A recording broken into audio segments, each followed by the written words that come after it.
சரவணபவ. இந்த பதிவு தமிழ் புத்தாண்டுக்கான சிறப்பான பலன்களை காணவிருக்கிறோம். வருகின்ற குரோதி வருடம் 12 ராசிக்கும் எப்படிப்பட்ட சிறப்பான பலன்களை அளிக்க இருக்குது என்பதை நம்ம இந்த பதிவுகளில் தெளிவாக காணவிருக்கிறோம். அன்பர்கள் பதிவை முழுமையாக கேட்டு இது சொல்லியிருக்கின்ற இறை வழிபாடுகளையும் சாத்வீக பரிகாரங்களையும் பின்பற்றி இந்த ஒரு வருடத்தை திறம்பட தொடர்ந்து வந்துடலாம்.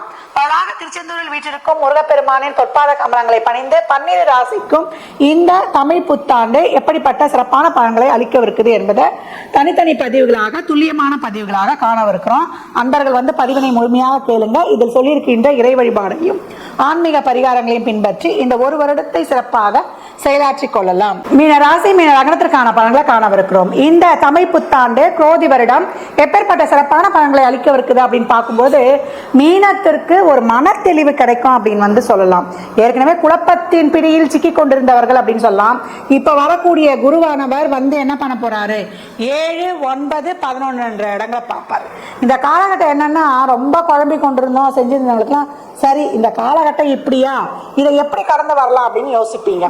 தொழில மாற்றம் உண்டு. தொழிலில் ஒரு சிலருக்கு ஊதிய உயர்வுடன் கூடிய உத்தியோக உயர்வுலாம் இருக்கும். இதெல்லாம் இருந்தாலும் கூட பண விஷயங்களை ரொம்ப கவனமாக இருக்கணும். ஒரு சிலர்லாம் உடன்பிறப்புகளுக்கு செலவு செய்ய வேண்டியது வரும். அதனால உங்க கையிருப்பு எப்படி இருக்குன்னு பார்த்து செய்யுங்க. நீங்க உதவி செஞ்சுட்டு சிக்கல்ல மாட்டிக்க கூடாது. அதே போல பணம் சார்ந்த விஷயங்களை ரொம்ப கவனமாக இருக்கணும். முதலீடுகள் புதிதாக செய்வதற்கும் முதலீடுகள் செய்து லாபம் அடைவதற்கும் இது உச்சிதமான நேரம் கிடையாது. அதே போல நம்ம இந்த காலகட்டம் யூக வணிகங்கள்ல முதலீடு செய்வதிலையும் நம்ம கவனம் வேணும். கடன் கொடுக்கல் வாங்கல் வாய் வார்த்தை ஜாமீன்லயும் கவனம் வேணும். அதே போல ஆசை வார்த்தைகளை நம்பி எங்கேயும் போய் பணத்தை முடியலிடக்கூடாது. ராக என்ன பண்ணோம்னா இங்க ஏற்கனவே சனீஸ்வர பகவான் நம்மளுக்கு பலன்ல இருக்கிறாரு. அவர் என்ன பண்ணுவாருன்னா ஏதாவது ஒரு தொழிலை செய்யணும் கொள்ளணும். ஏன்னா விரையச்சனி இல்லையா, ஜென்ம சனியில் 7 சனியில் விரையச்சனி சென்று கொண்டிருக்குது. அப்ப ஏதாவது ஒரு விரயம் பண்ணணும் அப்படின்னு நீங்க என்ன பண்ணீங்க, முதலீடு பண்ணி நம்ம ஒரு பெரிய லாபத்தை காணலாம் அப்படின்னு அறியாத தெரியாத விஷயங்களை போனாலோ இல்லை தெரிஞ்ச விஷயத்திலே போனாலும் இந்த காலகட்டம் உங்களுக்கு நிறைய பணம் உங்களுக்கு முதலீடாக திரும்ப வராது. அந்த பணம் செலவு பண்ண பணம் உங்களுக்கு விரயமாக தான் போகும். ஆனால் இந்த காலகட்டம் நீங்கள் தொழிலில் முதலீடு பண்ணுவதை விட்டுடுங்க. நார்மலாக ஒரு தொழில் போகுது, இருக்கிற லைஃப் நல்லா இருக்குது, எங்களுக்கு வசதி வாய்ப்புலாம் போதும் இந்த காலகட்டம்னா அதை அப்படியே மெயின்டைன் பண்ணி கொண்டு வந்துடுவது ரொம்ப சிறப்பு. சுப நிகழ்வுகள்லாம் நடைபெறும். சுப நிகழ்வுகள் இது வரைக்கும் தடை இருந்தது, திருமண பேச்சுவார்த்தை தட்டிக்கிட்டே போகுது. இது பதில் சொல்கிறோம் சொல்லவே இல்லை அப்படின்னு சொன்னாங்களோ. ஆண் பெண்கள்லாம் இப்போ கல்யாணம் வேணாம், நான் கல்யாணத்தில் இன்ட்ரெஸ்ட் இல்லை, நான் செட்டில் ஆன பிறகு கல்யாணம் பண்ணிக்கிறேன்றவங்களாம் இல்லை வயசாகிடுச்சு நம்ம இனிமேல் கல்யாணம் பண்ணிக்கிறோன்ற ஒரு முடிவுக்கு சுப நிகழ்வுகளை நடத்தி கொள்வீங்க. அதற்கான ஒரு விரயங்களாக மாற்றிக்கொள்ளணும். அதே போல குழந்தை பிறப்புக்கான வைத்தியம் பார்க்கறது அதெல்லாம் இந்த காலகட்டம் உங்களுக்கு சிறப்பாக கை கொடுப்பது.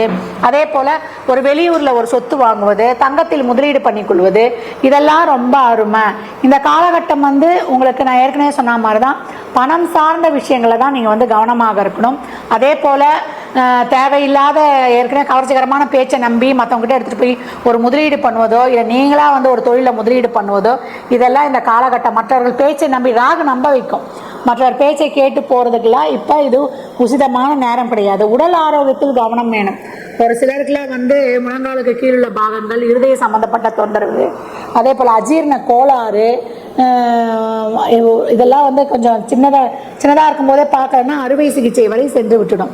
இந்த காலகட்டம் மன தெளிவுடன் நல்ல ஒரு விழிப்புணர்வுடன் இருக்கும்பொழுது மீனம் கவனமாக கடந்து வந்துடலாம். இந்த வருடம் எப்படின்னா தெரியாத நபர்களை அதே போல தெரியாத விஷயங்கள்ல ஈடுபடுவதில் ரொம்ப கவனமாக இருக்கணும். தொழில் இருக்கும், வருமானம் இருக்கும், ஒரு ஸ்ட்ரெஸ்லாம் ரொம்ப அதிகமாக இருந்ததெல்லாம் கொஞ்சம் மட்டுப்படும். வேலைக்கு போனோமா வந்தோமா நம்ம உண்டு நம்ம குடும்பம் உண்டு அப்படின்னு இருப்பதை வைத்து கடந்து வரும்போது சிறப்பு. மாற்றங்கள் நிகழ்ந்தா அக்செப்ட் பண்ணிக்கொள்ளுங்க. புதிதாக நீங்களாக எதையும் முயற்சி செய்ய வேண்டாம். மீனத்தை பொறுத்த வரைக்கும் இந்த ஒரு வருடம் நல்ல ஒரு கணவன் மனைவி இது வரைக்கும் ஒரு சண்டை சச்சரவா இருந்ததுன்னா புரிந்து கொள்ளணும். நீங்க புரிஞ்சுக்கணும், அவங்க புரிஞ்சுக்கிட்டு உங்க பார்ட்னருக்கு நீங்க நல்ல துணையாக இருப்பது, தொழில் பார்ட்னருக்கும் இருப்பது அப்படின்னு சொல்லலாம். அதே போல தந்தையால் உங்களால் தந்தைக்கும் ரொம்ப சிறப்பு. இது வரைக்கும் நிலுவையில் இருந்துச்சு, ஒரு வியாபாரத்தில் பணம் போட்டேன் அந்த பணம்லாம் திரும்ப வரலாம், இப்போ வரக்கூடிய வாய்ப்பு, லாபம் உண்டு. புதுசாக முதலீடு செய்வதற்கு தான் இப்போ வேண்டாம் அப்படின்னு சொல்லியாச்சு. இந்த காலகட்டம் மீனராசி நான் ஏற்கனவே சொன்ன மாதிரி தான் சுப நிகழ்வுகளும் இருக்குது, சுப செயல்பாடுகள் இருக்குது. எல்லாருக்கும் அதற்கான ஒரு சுப விரயங்களாக மாற்றிக்கொள்ளுங்கள். புதிதாக தொடங்குவதற்கும் புதிதாக முதலீடு செய்வதற்கும் இது உசிதமான நேரம் கிடையாது. இந்த காலகட்டம் நீங்கள் வழிபட வேண்டிய தெய்வம் என்னன்னு கேட்டிங்கன்னா, நீங்கள் சிவ வழிபாடு சிறப்பாக செய்யணும். எங்கெல்லாம் பழமையான சிவாலயங்கள் இருக்குதோ அதே போல் திருவானைக்காவல் சென்று வழிபட்டு வருவது இந்த காலகட்டம் உங்களுக்கு ரொம்ப சிறப்பு. இல்லை பஞ்சபூத தலங்களுக்கு எங்களால் செல்ல முடியும் அப்படின்னா தாராளமாக செல்லுங்க. அதே போல் விநாயகர் வழிபாடு, பிரசித்தி பெற்ற விநாயகர் தலங்களை வழிபடுவதும், அதே போல் காவல் தெய்வங்களை வழிபடுவதும், நாகமே குடையாக வைத்து கொண்டிருக்க உக்கிரமான தெய்வங்களை வழிபடுவது உங்களுக்கு இன்னும் மனத்தன்மையை தரும். பௌர்ணமி தினங்களில் அம்பாளை வழிபடும்போது இன்னும் மன நிம்மதி, மன தெளிவு கிடைக்கும். நிறைய தானம் பண்ணுங்க. இனிமே வரக்கூடிய காலங்கள்லாம் கோடை காலங்கள் தான். வாயில்லா பிராணிகளுக்கு உணவு நீர் அளிப்பது, அதே போல் அன்னதானம் வழங்குவது, அதே போல் நீர்ப்பந்தல் அமைப்பது, இதெல்லாம் உங்களுக்கு பண வருவாயை அதிகமாக பெருக்கி கொடுக்கும். வாரந்தோறும் ஒரு குருவை வழிபடும் பொழுது, ஒரு மகானுடைய வழிபடும் பொழுது உங்களுக்கு நிறைய ஒரு மனத்தின்மை கிடைக்கும். இந்த காலகட்டம் மீனராசிக்கு சுப செயல்கள், சுப செயல்பாடுகள் அதிகம் இருந்தாலும் ஆனால் மற்ற விஷயங்களில், பொருளாதார விஷயங்களில் தான் அதிக விழிப்புணர்வு தேவை. தேவையில்லாமல் எடுத்துகிட்டு போய் பணத்தை முதலீடு செய்யக்கூடாது. இந்த பலன்கள்லாம் கோள்களின் கோச்சார நகர் வைத்து சொல்லப்பட்டிருக்கு.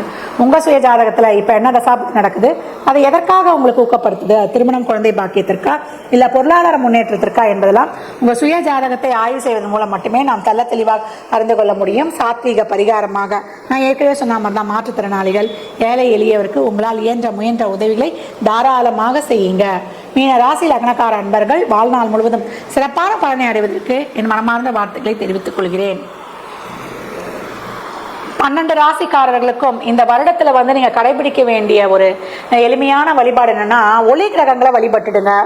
ஒளி கிரகங்கள்னா சூரிய வழிபாடு, சந்திர வழிபாடு பண்ணிடுங்க. சூரியனெல்லாம் வழிபடும் பொழுது உங்களுடைய 5ஆம் பாவம் சிறப்பாக ஆக்டிவேட் ஆகிடும். பெரியவர்கிட்ட வந்து மதிப்பு மரியாதையாக நடக்கும் பொழுது, குருமார்கள்கிட்ட ஆசீர்வாதம் வாங்கும் போதெல்லாம் உங்கள் 9ஆம் பாவம் ஆக்டிவேட் ஆகிடும்.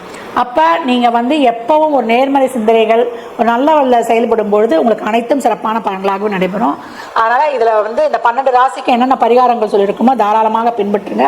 அதை தாண்டி பஞ்ச கவசங்கள்னு சொல்லக்கூடிய கோளறு பதிகம், அனுமன் சாலிசா, விநாயகரின் காரிய சித்தி மாலை, சுப்பிரமணிய புஜங்கம், கந்தசஷ்டி கவசம், இதை வந்து வீட்டில் ஓட விட்டு காலை மாலை நீங்கள் கேட்டுக்கொண்டே வரும்போது இந்த பாடல்கள் செவி வழியாக உங்களுக்கு போகும்போது அபரிமிதமான பலன்கள் ஏற்படும் அப்படின்னு சொல்லலாம். ஜாதகம் பார்க்க விரும்பும் நண்பர்கள் இந்த எண்ணிற்கு ஒரு மெசேஜ் செய்யுங்க. தங்களுக்கான விவரங்கள் அளிக்கப்படும். அப்பாயின்மெண்ட் பெற்றுக்கொள்ளலாம். ஜாதகம் சிறந்த முறையில் கணித்து பார்த்து தரப்படும். வாஸ்துப்படி வீடு கட்ட பிளான்கள் போட்டு தரப்படும். வாஸ்து பார்த்து தரப்படும். எண்ணியல் படி பிறந்த குழந்தைகளுக்கு பெயர் வைத்து தரப்படும். தொழிற்சாலை நிறுவனங்களுக்கும் பெயர் வைத்து உங்கள் வாழ்வை வளமாக்கிக் கொள்ளலாம். சுபமுகூர்த்த நாட்கள் குறித்து தரப்படும். அவரவர் சேவைக்குண்டான கட்டணத்தை செலுத்தி சிறப்பான சேவைகளை பெற்று உங்கள் வாழ்வை வளமாக்கிக் கொள்ளலாம். மற்றும் ஒரு சிறப்பான பதிவில் சந்திக்கும் வரை தங்களிடமிருந்து விடைபெற்றுக் கொள்வது ஆதித்ய சொர்ணலட்சுமி. மிக்க நன்றிகள். வாழ்க வளமுடன். நற்பவி நற்செய்தி. இறையருளால் அனைத்தும் நிறைவாகட்டும்.